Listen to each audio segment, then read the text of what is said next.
talking about COVID, the impact societally, and whether it's going to be something long term. I mean, what is the feeling you're getting? I mean, you're sitting in Beijing, and we've had not lockdowns, but severe restrictions being imposed there. Is it being met with anger or stoicism? Well, I think there's some inconvenience, but I think the government does a lot of communication, and there's news conference held at every district, every city on a regular daily basis. So I think as far as the communication is concerned, is okay.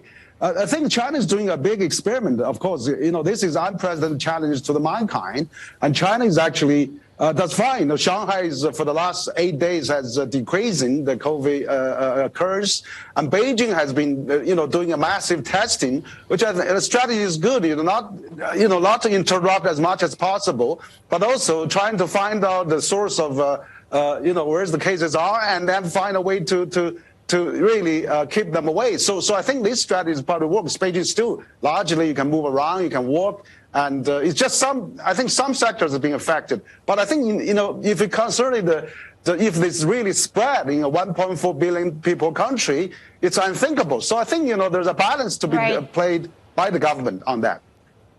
Well, Henry, frustration is boiling over. How might this play out for Xi Jinping politically? Well, I think things are probably is getting better now because you see that Beijing has so far, even though we're down for the last 7-8 days now, there's only a few dozen cases a day, so it's not that serious. But also look at Hong Kong is already relaxing, and Hong Kong is open almost. And Beijing just announced yesterday, now all the international flights can come to Beijing now.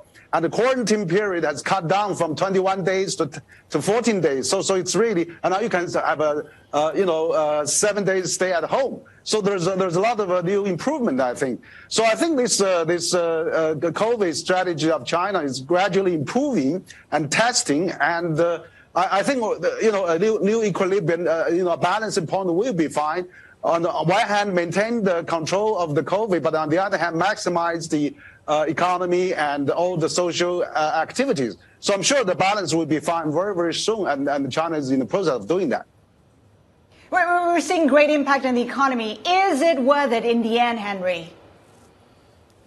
Well, I think probably it does. The government here now is really likely to avoid this kind of uncertainty. For example, if we think about just even if it's a 0.1% death rate for COVID, applies that to 1.4 billion people, that would be millions of people. That is a price that government cannot afford to pay. So I think they're paying extreme cautious on this. But on the one hand, I think you'll see the Beijing strategies are already quite different from what done in Shanghai now. And Beijing is really, not shut down the society, but doing a lot of testing, a lot of precaution. But I think, and then we have a very small case numbers. So I think gradually Beijing will probably relax. But also look at Hong Kong, it's already relaxing. So Hong Kong is a Chinese society as well. And if Hong Kong can open up, I'm sure Beijing, Shanghai can do the same. Shanghai is already decreasing and expecting more lifting lockdown in the days to come. So I think they are already at a turning point,